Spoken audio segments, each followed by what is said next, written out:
بين الرجاء والخوف قلبي بسم الله الرحمن الرحيم. Assalamualaikum warahmatullahi wabarakatuh.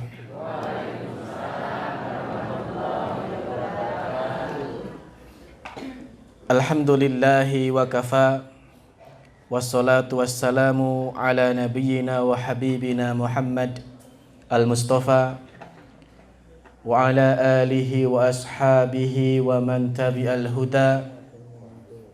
Faqala ta'ala, ya ayyuhalladzina amanu taqullaha wa qulu qawlan sadida yuslih lakum a'malakum wa yaghfir lakum dhunubakum wa may yuti'illaha wa rasulahu faqad faza fawzan 'azima.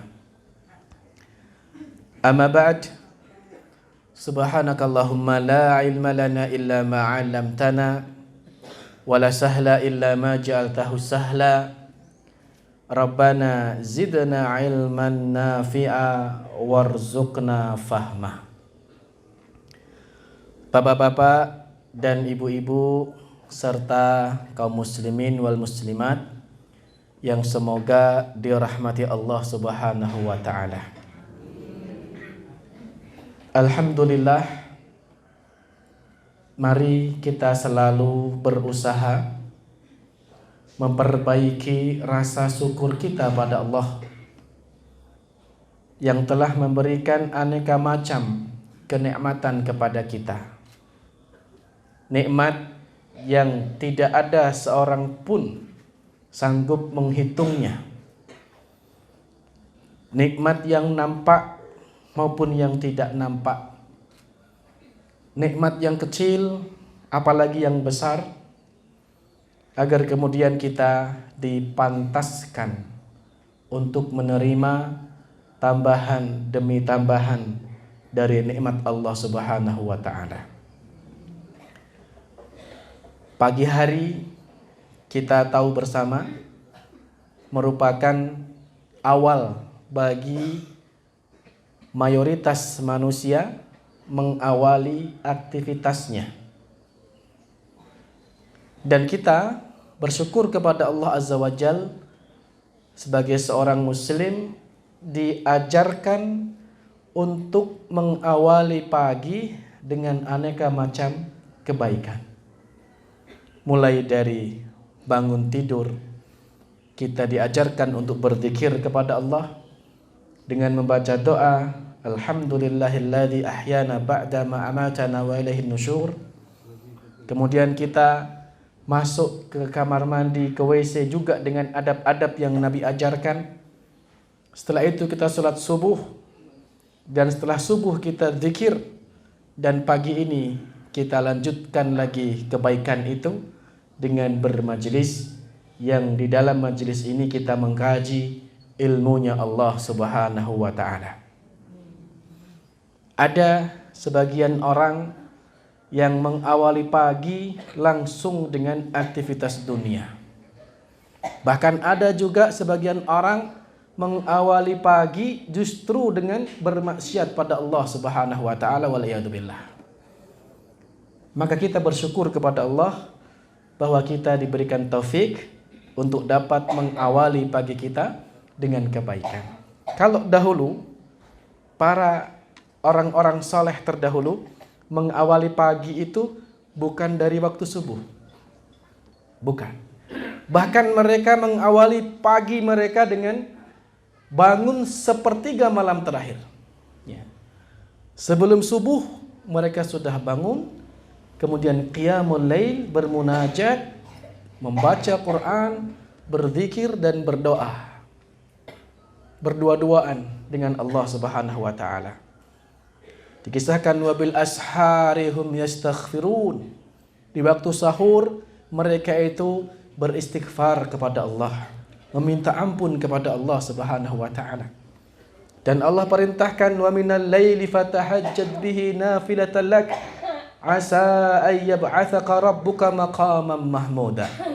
Dari sebagian malam tahajudlah kalian sebagai ibadah tambahan. Mudah-mudahan Allah akan bangunkan tempat yang terpuji untuk kalian. Seperti itulah para pendahulu kita. Orang-orang soleh terdahulu, mereka membiasakan diri mereka untuk qiyamul lail. Sebagaimana pesan dari Rasulullah sallallahu alaihi wasallam, beliau bersabda, "Alaikum bi qiyamil lail fa innahu da'bus salihin man kana qablakum." Jagalah salat malam, jagalah salat tahajud, sebab itu adalah kebiasaan orang-orang soleh sebelum kalian. Nah, maka di antara ciri kesalehan seorang hamba adalah dilihat, diukur dari sejauh mana dawamnya dia dalam qiyamul lail, dalam salat tahajud. Pagi hari juga waktu yang penuh dengan keberkahan. Dan itulah yang diminta oleh Rasulullah sallallahu alaihi wasallam, di mana beliau berdoa, Allahumma barik li ummati fi bukuriha. Ya Allah, berikanlah berkah untuk umatku di pagi hari mereka. Ya, sehingga banyak di antara para ulama dahulu yang memanfaatkan waktu pagi itu untuk memaksimalkan dalam thalabul ilmi, dalam membaca, dalam menghafal, dalam murajaah, dan aneka macam aktivitas thalabul ilmi yang lain.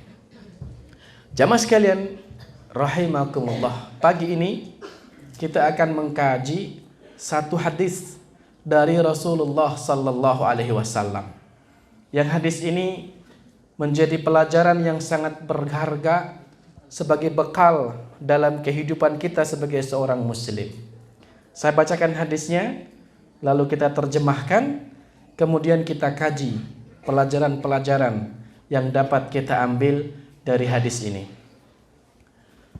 Dari sahabat Abu Hurairah radhiyallahu anhu, beliau berkata bahwasanya Rasulullah sallallahu alaihi wasallam bersabda, "Man ya'khudhu anni haula'il kalimat fayamalu bihin au yu'allimu man ya'malu bihin."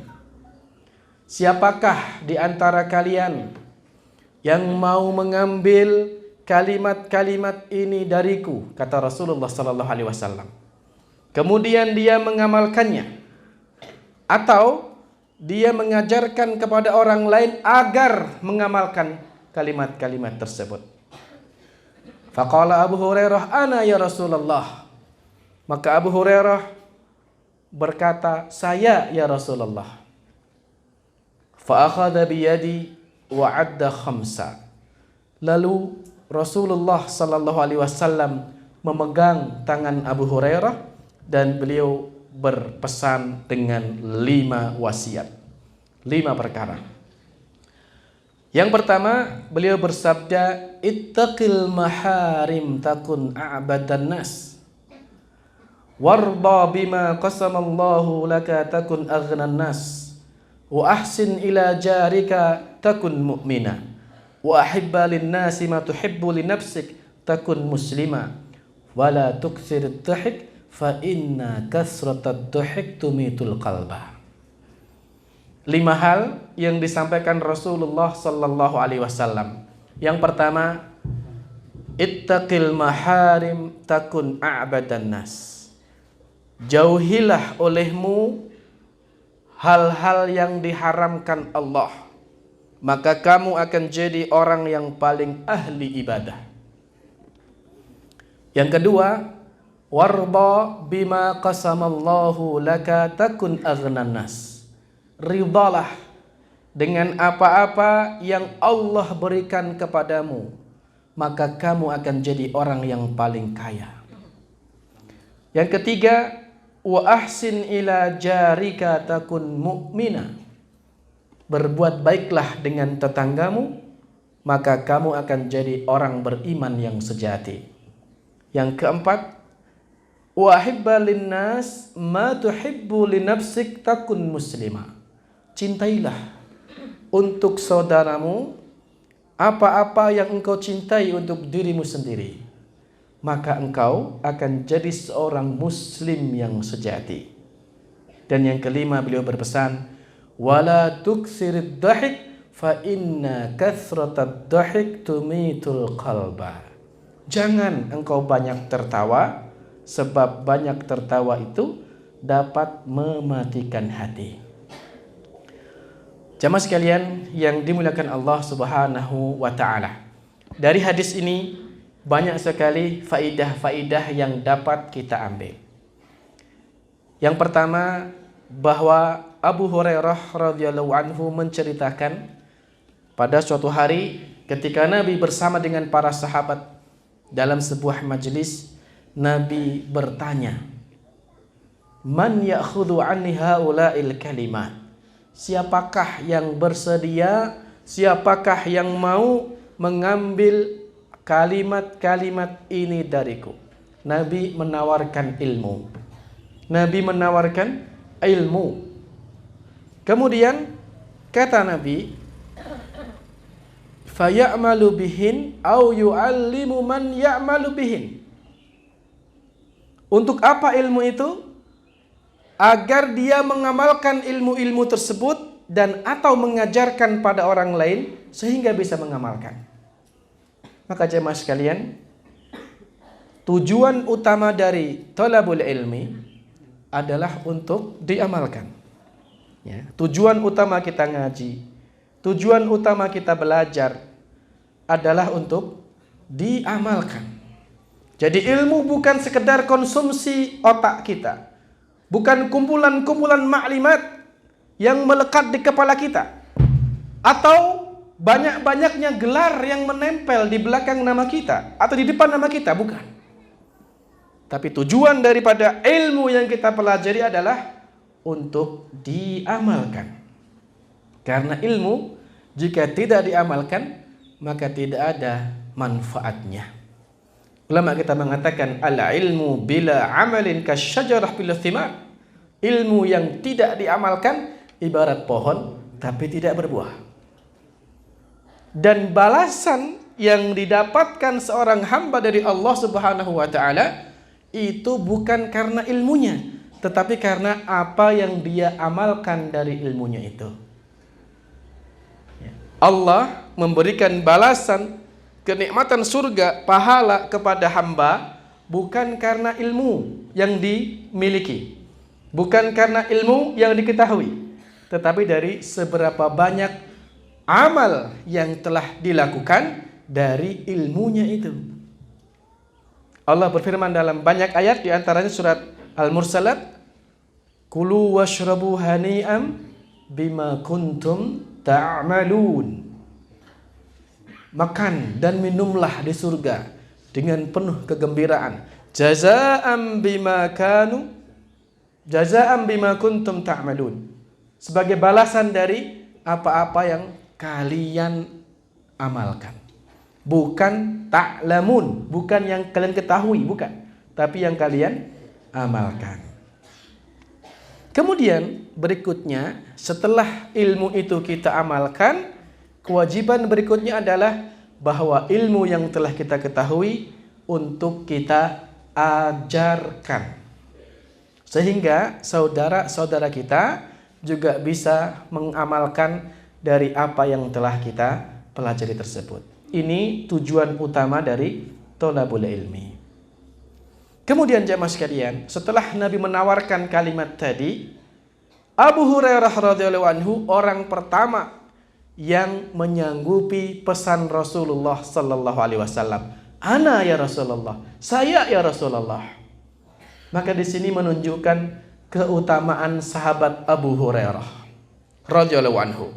Abu Hurairah ini sahabat yang sangat dikenal dengan semangat dalam thalabul ilmi. Betapa tidak, beliau itu masuk Islam di tahun ke-7 Hijriah. Dan Nabi wafat tahun 11 Hijriah.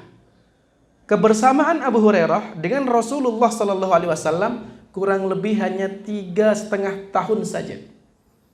Tapi kebersamaan yang singkat itu beliau maksimalkan dengan sebaik mungkin, sehingga Abu Hurairah menjadi sahabat yang paling banyak meriwayatkan hadis Rasulullah sallallahu alaihi wasallam. Paling banyak, mengalahkan Abu Bakar, mengalahkan Utsman, Umar, Ali, dan sahabat-sahabat yang lebih dulu masuk Islam. Dalam hal hadis, Abu Hurairah radhiyallahu anhu, sahabat yang paling banyak meriwayatkan, yaitu sejumlah 5.374 hadis yang diriwayatkan oleh Abu Hurairah dari Rasulullah sallallahu alaihi wasallam.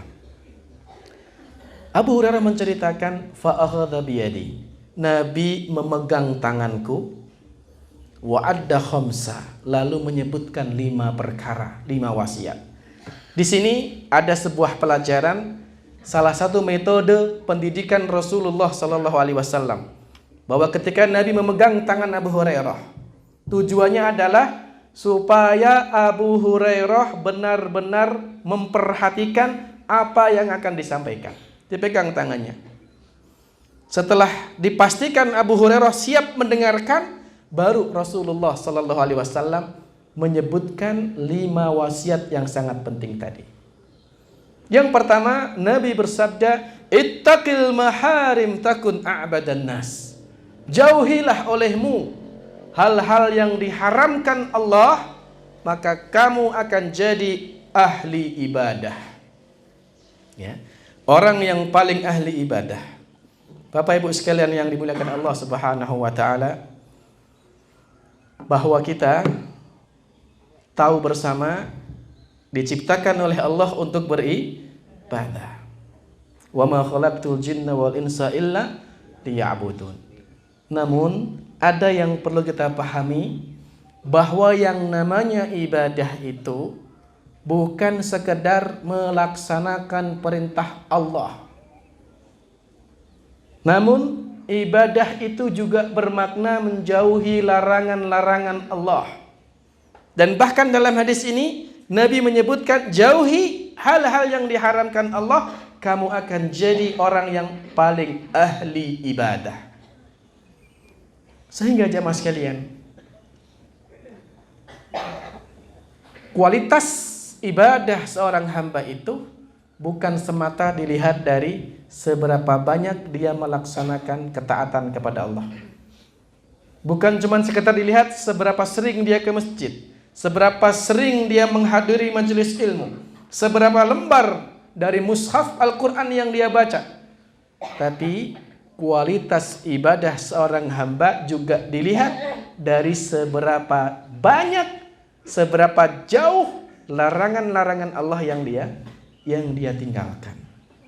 Karena terkadang kita mendapatkan ada sebagian dari hamba Allah rajin ke masjid, rajin baca Quran, rajin sedekah, tapi rajin juga maksiat. Enten?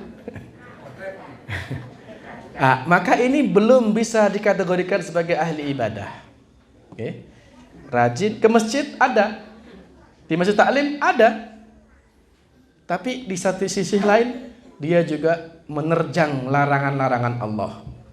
Muamalahnya dia riba, kadang yo ngapusi, kadang yo nipu, judi yo gelem. Ini bukan ahli ibadah yang sejati.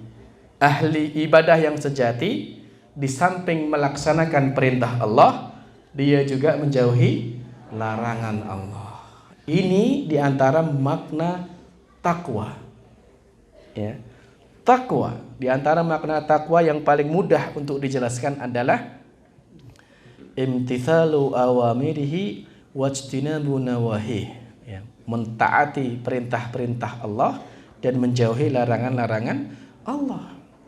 Dalam hadis ini Bapak Ibu, Nabi menyebutkan ahli ibadah itu adalah orang yang menjauhi larangan-larangan Allah. Karena itu yang lebih mudah.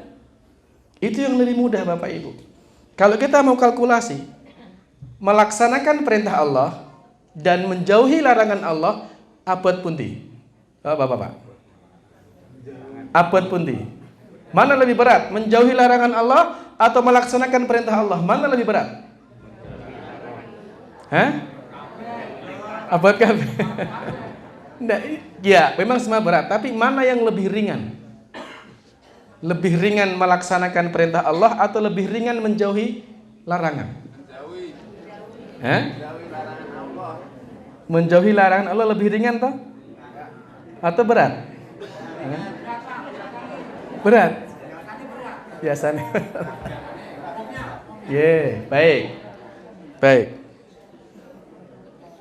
Kalau mau jujur Bapak Ibu, kalau kita mau jujur coba kita penggalih dengan baik.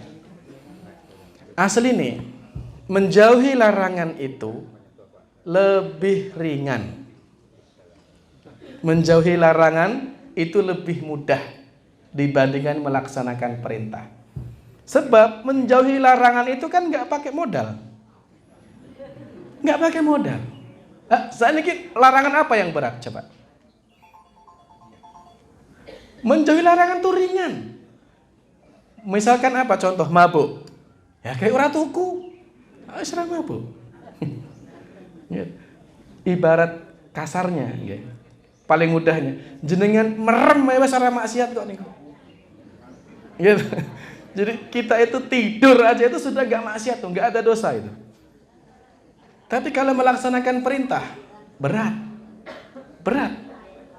Kita harus sholat aja harus jalan kaki. Harus beli pakaian yang menutup aurat. Harus wudu, waktunya diatur, gerakannya diatur, bacaannya harus dihafal. Berat itu. Beda dengan menjauhi larangan. Ya karek meneng wae lak wis ora. Ya gimana? Bisikannya setan. Belum lagi kayak tadi, bisikan-bisikan dari orang-orang yang berpenyakit dalam hatinya. Maka perlu dibutuhkan kesabaran di situ Bapak Ibu. Kesabaran.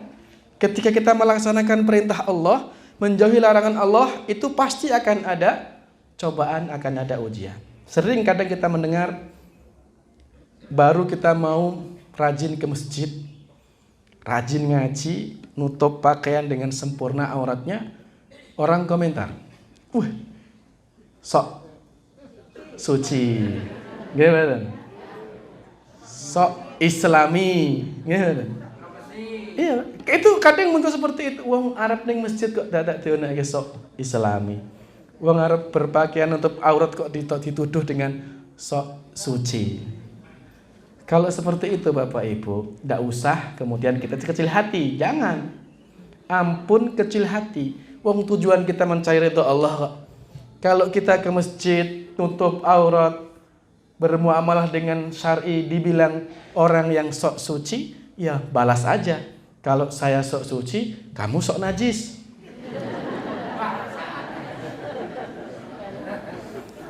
Kalau saya sok Islami, kamu sok kafir.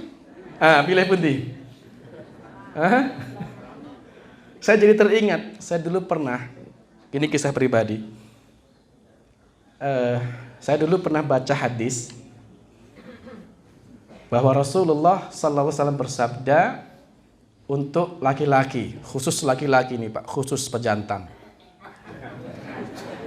Kata Nabi, Qashshus syawariba wa auful liha. Potonglah kumis dan peliharalah jenggot. Ini pesan Nabi, perintah Nabi. Jadi sunnah Nabi. Kalau dikerjakan dapat pahala. Kalau nggak dikerjakan ya nggak dapat pahala kan gitu. Aisyah radhiyallahu anha, siapa Aisyah Bu? Istri Nabi ya. Beliau berkata, Subhanalladzi ajmalar rijala bil liha. Maha suci Allah yang telah menjadikan laki-laki itu lebih gagah ketika ada jenggotnya. Oh, itu kata Aisyah loh Bu. Keren kan? Coba jenengan perhatikan singa itu. Singa pejantan itu. Kalau nggak ada jenggotnya kayak apa itu? Ya gitu, laki-laki itu ya berjenggot. Nah dulu saya baca itu, terus saya amalkan, saya pelihara. Bukan apa-apa, saya ini karena ingin mengamalkan sunnah Nabi gitu aja intinya. Terus dulu pas saya di kampung ada yang komentar, sini, kamu itu kayak kambing. Wong yukur ngelihara jenggot dibilang kayak kambing. Akhirnya saya duduk. Kebetulan perempuan itu yang komentari saya itu. Pak, saya duduk, Mbak, sini Mbak. Ya, kambing memang berjenggot Mbak, tapi anjing tidak berjenggot. Menang nih. Maksud saya gini, kalau tidak mau mengamalkan, Mbok yo jangan mencela. Wong yo tidak menyakiti dirimu toh, kan gitu. Ini kan cintaku pada nabiku kan gitu. Ya, jadi perlu kita tanamkan dalam diri kita Bapak Ibu sekalian bahwa di balik sebuah sunnah pasti ada kebaikan. Di balik sebuah sunnah pasti ada kebaikan. Setiap yang Nabi perintahkan pasti baik. Apapun itu. Meskipun kadang-kadang perintah itu bertolak belakang dengan hati kecil kita. Kadang-kadang perintah itu kok tidak masuk di akal kita. Tapi kalau itu perintah Allah, itu perintah Nabi, pasti baik. Pasti. Tidak mungkin Allah perintahkan sesuatu yang buruk, tidak mungkin. Begitu pula dengan apa yang Nabi larang, apa yang Allah larang pasti buruk. Tidak mungkin Allah larang kalau tidak ada keburukan di belakangnya. Baik, ini pesan yang pertama. Jauhi larangan-larangan Allah, kamu akan jadi orang yang paling ahli ibadah. Yang kedua, Nabi berpesan, warda bima qasamallahu laka takun aghnan nas. Ridalah dengan apa-apa yang Allah berikan kepada kalian, maka kalian akan jadi orang yang paling kaya. Kekayaan itu penting. Kekayaan itu penting. Sesuatu yang dibutuhkan. Ya. Bahkan banyak ibadah-ibadah yang hanya bisa dikerjakan kalau kita punya harta. Zakat, ranti harta, ora iso zakat. Umroh haji, ranti duit, oh, ngimpi. Ya. Sedekah, kudu duit. Menyantuni anak yatim, menyantuni janda, menyantuni fakir miskin. Kalau nggak punya duit, kepiye? Nah, maka harta itu penting. Tapi jamaah sekalian, Islam mengajarkan bahwasanya kekayaan yang hakiki itu bukan diukur dari seberapa banyak harta yang dimiliki. Kekayaan yang hakiki adalah kekayaan batin. Kekayaan batin. Nabi kita bersabda, "Laisal ghina an kasratil ard, innamal ghina ghinan nafs." Kekayaan yang hakiki itu bukan diukur dari seberapa banyak harta benda yang dia miliki. Tapi kekayaan yang hakiki adalah merasa puas dengan apa yang diberi oleh Allah Subhanahu wa taala. Bukan diukur dari seberapa tingkat rumah yang dia bangun. Bukan dilihat dari seberapa banyak mobil yang berderet di garasinya. Tapi dilihat dari seberapa lapang dadanya di dalam menerima setiap pemberian Allah Subhanahu wa taala. Itu yang dinamakan dengan qanaah. Merasa puas dengan apa yang Allah beri tanpa merasa hasad dengan yang dimiliki oleh saudara kita. Itu qanaah. Orang yang punya sifat qanaah sumber bahagia Bapak Ibu. Wong niku nek duwe sifat qanaah mesti bahagia. Secara umum manusia itu kan 3 level. Ada orang kaya, ada orang menengah, ada orang bawah. Dari sisi ekonomi, okay? Bawah, menengah, atas. 3-tiganya ini berhak mendapatkan kebahagiaan. Kebahagiaan itu bukan monopoli orang kaya, enggak. Duit bukan jaminan bahagia. Mari bubrah ya oke. Mari kisruh ya oke. Gitu. Nah, 3-tiga ini akan mendapatkan kebahagiaan kalau punya sifat qanaah dalam hatinya. Orang kaya qanaah bahagia. Orang menengah qanaah bahagia. Orang miskin qanaah dia juga akan bahagia. Dalam surat An-Nahl 97 Allah berfirman, "Man 'amila shalihan min dzakarin aw untha wa huwa mu'min, falanuhyiyannahu hayatan thayyibah. Barang siapa yang beramal soleh, laki-laki maupun perempuan, dan dia beriman kepada Allah, falanuhyiyannahu hayatan thayyibah. Kami akan berikan kepadanya kehidupan yang baik. Imam Hasan al-Basri, Imam At-Tabari menjelaskan dalam tafsirnya, yang dimaksud dengan kehidupan yang baik adalah memiliki sifat qanaah, merasa cukup dengan yang diberi oleh Allah Subhanahu wa taala dan tidak iri dengan yang didapatkan oleh saudara kita yang lain. Bahagia. Bahagia. Banyak orang yang secara materi banyak duitnya, tabungannya kuat, tapi dia tidak merasakan kebahagiaan yang sempurna. Arep mangan daging ra oleh, kolesterol.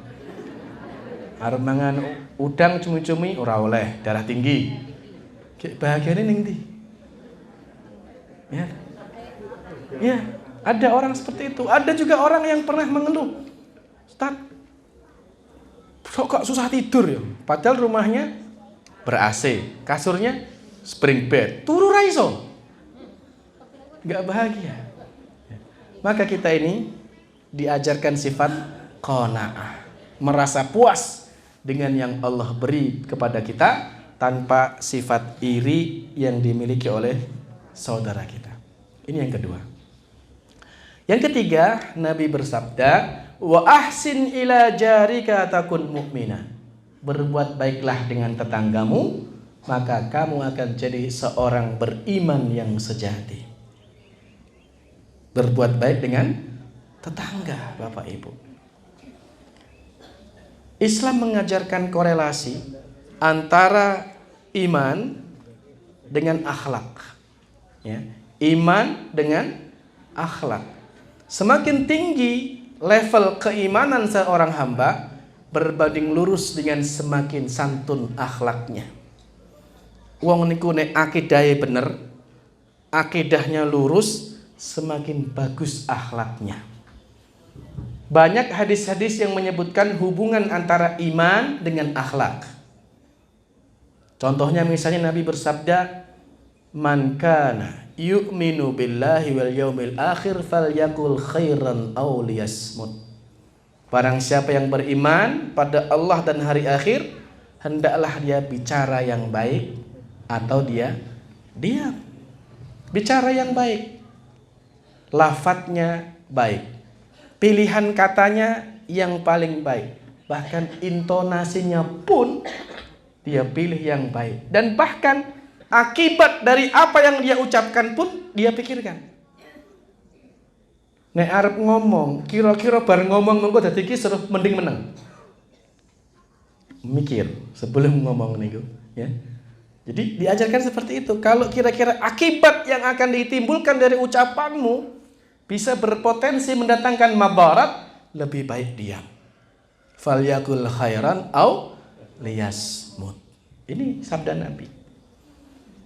Dilanjutkan hadis ini, wa man kana yu'minu billahi wal yaumil akhir falyukrim jarahu. Barang siapa yang beriman kepada Allah dan hari akhir, hendaklah dia memuliakan tetangganya. Akhlak.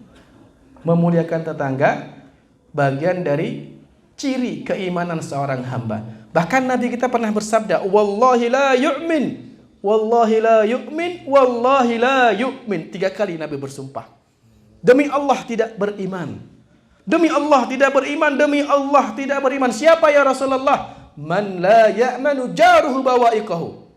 Siapa saja yang tetangganya tidak aman dari gangguannya. Itu kata Nabi kehilangan iman saat itu. Maka lisan kita, perbuatan kita, jangan sampai kemudian ada orang yang tersakiti. Jaga dengan baik. Ya. Siapa tetangga? Tetangga niku sinten? Orang yang paling dekat dengan rumah kita. Baik. Ada beberapa definisi tetangga. Ya, di antaranya definisi yang menyebutkan yang dinamakan tetangga itu 40 rumah. 40 ngulon, 40 ngidul, 40 ngalor, 40 ngetan. Dan omah paling pojok repot niku. Waduh 40 Sedangkan menurut Imam Ibnu Taimiyah rahimahullah, beliau menjelaskan definisi yang paling mudah. Ya, tetangga itu yang dinamakan tetangga dikembalikan kepada adat kebiasaan di masyarakat. Selama masyarakat situ menganggap dia sebagai tetangga, ya udah tetangga. Biasanya nek enten mriki sa RT niku tangga, nggih ta? Nek sebelah RT isih mboten? Masih, ya tetangga itu. Nek beda desa? Tangga desa. Jadi selama orang itu masih menganggap oh tetanggaku kuwi, berarti itulah tetangga. Nah, se-RT mutlak ya, semua sepakat itu tetangga. Nah, Nabi berpesan berbuat baik kepada tetangga. Kemudian Nabi melanjutkan hadisnya itu, wa may man kana yu'minu billahi wal yawmil akhir falyukrim dhaifahu. Barang siapa yang beriman pada Allah dan hari akhir, maka dia memuliakan tamunya. Nah, pertanyaannya siapa itu tamu yang dimaksud dalam hadis-hadis Nabi? Siapa niku tamu niku? Sinten, Pak? Yang dinamakan tamu niku sinten? Yang kita diperintahkan untuk memuliakannya. Setiap yang datang ke rumah kita. Nggih. Nggih, perlu kita pahami. Dalam bahasa Arab itu ada dhaifun, artinya tamu. Ada juga dinamakan zair, artinya peziarah. Ini beda. Yang dinamakan dhaifun, tamu itu orang yang datang ke rumah kita dari jarak safar. Jarak safar minimal 85 kilo. Nek wonten wong dayoh teko saka wadoh 85 kilo jarake ning omah, iku jenengane tamu. Maka tuan rumah punya kewajiban untuk memuliakan. Ya wajib untuk memberikan tempat tinggal selama 1 hari wajibnya. Wajib memberikan makan dan minum selama 1 hari. Sempurnanya 3 hari. Setelah itu tidak wajib. Okay. Beda dengan koncone dhewe, tanggane teko, apa kanca sak kecamatan teko ke rumah. Itu bukan tamu. Kuwi jenengane peziarah. Maksudnya ngeten, ini beda hukum. Kalau kita sedang di teras rumah, misalkan jenengan mau ke pasar ngurep ke motor, nyarep ke pasar ini. Kok teko tamu? Jenengan nggak boleh nolak itu. Matikan motor, belek ke ning garasi meneh, temui tamu tadi. Karena yang datang tamu. Dan asih teko koncone tanggane, dia ngomong, "Sik ya aku tak di pasar sik, rapopo." Paham? Karena beda antara tamu dengan peziarah.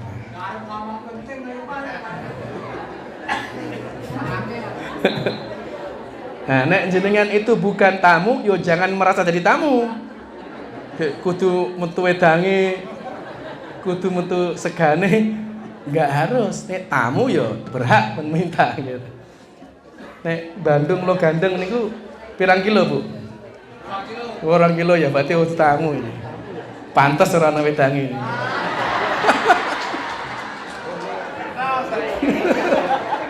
Untuk tamu kok.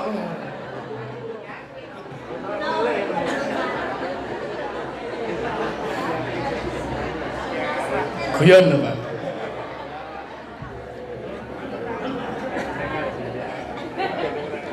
Wa ahsin ila jarika takun mu'minah. Berbuat baiklah dengan tetanggamu, kamu akan jadi orang yang beriman sejati. Kloringkes, berbuat baik dengan tetangga itu dengan 3 tingkatan. 3 tingkatan, Bu. Yang pertama, jangan menyakiti tetangga. Baik dengan lisan kita maupun perbuatan kita. Jangan nyakiti tetangga. Okay. Yang kedua, berbuat baik dengan tetangga adalah dengan memberikan manfaat untuk tetangga kita. Potensi apapun yang kita miliki, berusahalah memberikan manfaat pada tetangga kita. Kalau diberikan panen misalnya, sebagian beri tetangga. Diberikan ilmu, bantu, ajari tetangga. Diweni tenaga, tetangganya lagi repot, bantu dengan tenaga. Diberikan kendaraan, tetangganya butuh tumpangan, beri tumpangan, dan seterusnya dan seterusnya. Khairun nasi anfa'uhum linnas. Sebaik-baik manusia adalah yang paling banyak manfaatnya untuk saudaranya. Yang ketiga, berbuat baik dengan tetangga itu adalah dengan menahan diri dari gangguan tetangga, membalasnya dengan kebaikan. Ini yang paling berat tapi pahalanya besar. Membalas keburukan dengan kebaikan. Tapi bukan hal yang mustahil. Nabi mencontohkan itu. Ada orang berbuat buruk tapi dibalas dengan kebaikan. Idfa' billati hiya ahsan. Yang keempat, Bapak Ibu, pesan Nabi, wa hibba linnas ma tuhibbu li nafsik takun muslimah. Cintai untuk saudaramu apa-apa yang engkau cintai untuk dirimu sendiri, maka kamu akan jadi seorang muslim yang sejati. Seorang muslim dengan muslim yang lainnya itu bersaudara. Meskipun bukan dari ikatan darah, tetapi Allah mempersaudarakan karena ikatan iman. Surat Al-Hujurat Allah berfirman, innamal mu'minuna ikhwatun fa aslihu baina akhwaikum. Orang-orang yang beriman itu bersaudara, maka perbaiki hubungan persaudaraan di antara kalian. Seorang muslim, dia bukan sekedar menginginkan keselamatan untuk dirinya sendiri, tapi seorang muslim, dia juga menginginkan keselamatan itu ada untuk saudaranya. Sehingga apa-apa yang ia cintai untuk dirinya, dia pun juga akan senang, gembira jika hal itu juga ada pada saudaranya. Ya. Seorang muslim seperti itu. Dia mencintai untuk saudaranya apa-apa yang dia cintai untuk dirinya sendiri. Namanya ukhuwah Islamiyah, persaudaraan dalam Islam. Mencintai saudara muslim itu perintah Allah dan juga perintah Rasulullah sallallahu alaihi wasallam. Sebagaimana kita ingin masuk ke dalam surga dengan aneka macam ketaatan yang kita kerjakan, kita pun juga ingin saudara kita masuk ke dalam surga dengan aneka macam kebaikan dan ketaatan. Sebagaimana kita tidak ingin dimasukkan ke dalam neraka, kita pun juga tidak akan rela kalau melihat saudara kita melakukan perbuatan-perbuatan yang bisa menjerumuskan ke dalam neraka. Jadi orang yang mencintai saudaranya, maka dia tidak ingin saudaranya itu mendapatkan keburukan, dan dia ingin saudaranya mendapatkan kebaikan. Ya, Imam Ibnu Qudamah Al-Maqdisi itu memberikan contoh. Misal bapak-bapak ini atau ibu-ibu. Seandainya teman di sampingnya jenengan, terus di punggungnya itu ada kalajengking. Kira-kira jenengan arep meneng wae apa nonton nunggu adegan berikutnya atau akan ngelekke? Nek jenengan benar-benar mencintai saudaranya jenengan, ada kalajengking di punggungnya, mesti cepat-cepat ngelekke atau membuang, bukan malah di video adegan berikutnya apa ini? Ngenteni diintop kan gitu. Nah, itu karena kita mencintai dia, kita tidak ingin dia mendapatkan keburukan. Begitulah sikap kita kalau kita melihat saudara kita bermaksiat. Kita melihat saudara kita melakukan pelanggaran. Kita enggak ingin wajing kok nek terus-terusan ngono ni neraka iki kok. Maka kita berupaya untuk ngajak dia. Kita berupaya untuk kemudian menarik dia supaya tidak terjerumus ke dalam dosa. Paham ya? Nah, itu bukti kecintaan kita. Aktivitas seorang itu biasanya lahir karena kecintaan itu, Bapak Ibu. Sehingga seorang penyair pernah mengatakan, aktivitas manusia itu digerakkan oleh cinta.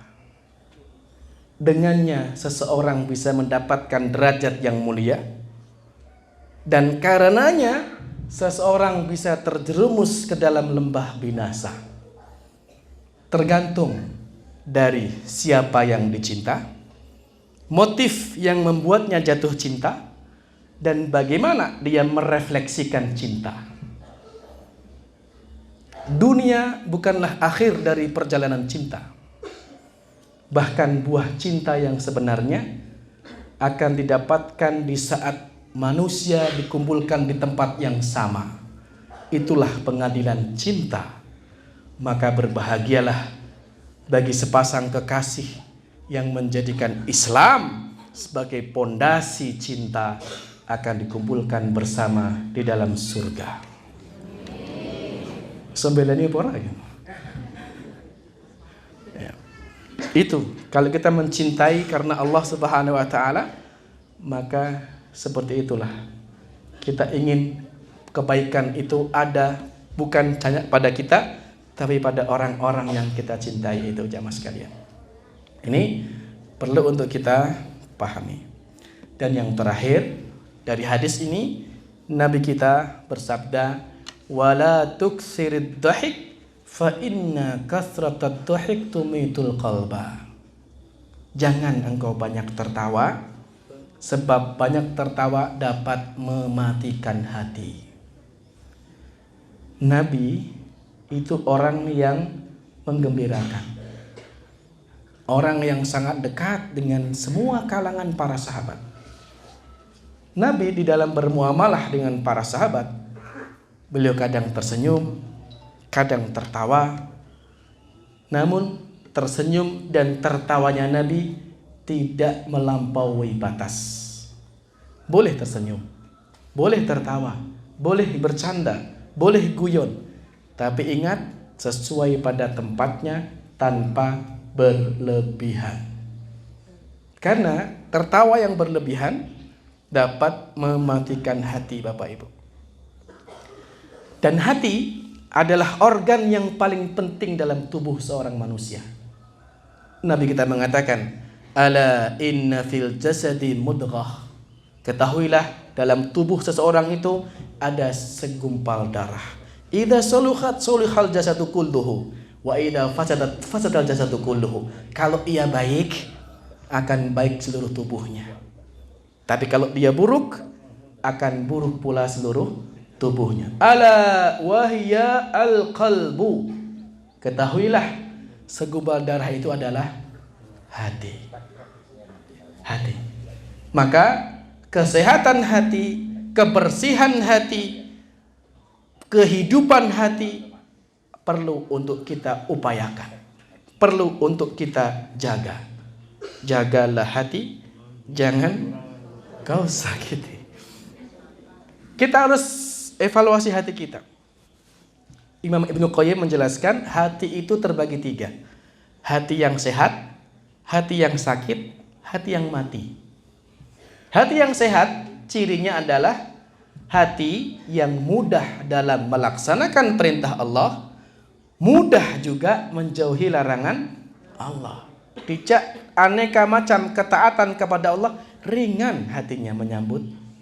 Tidak menjauhi larangan Allah, ringan jauhi. Hatinya sehat. Ini hati yang selamat, yang dinamakan dengan qalbun salim. Allah mengatakan, "Yauma la yanfa'u malun wala banun illa man atallaha biqalbin salim."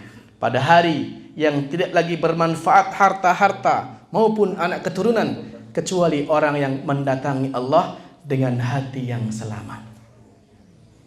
Yang kedua, hati yang sakit. Apa cirinya? Hati kalau sedang sakit, cirinya mau taat berat, ninggal ke maksiat iyo berat. Berarti hati ini sedang sakit. Maka perlu diobati, Bapak Ibu. Perlu diobati. Berkata Imam Ibrahim Al-Khawas, "Dawaul qalbi khamsatun." Obat hati itu ada 5. Fatilawatun yatadabbarul makna. Pertama, baca Quran dengan mentadabburi maknanya. Yang kedua, wadbatnul khala, perut yang lapar, perut yang kosong, artinya berpuasa. Yang ketiga, wa qiyamul lail, salat malam. Wa tadarru'u fis sahar, dan berzikir pada waktu sahur. Berzikir di saat sendirian, yang keempat.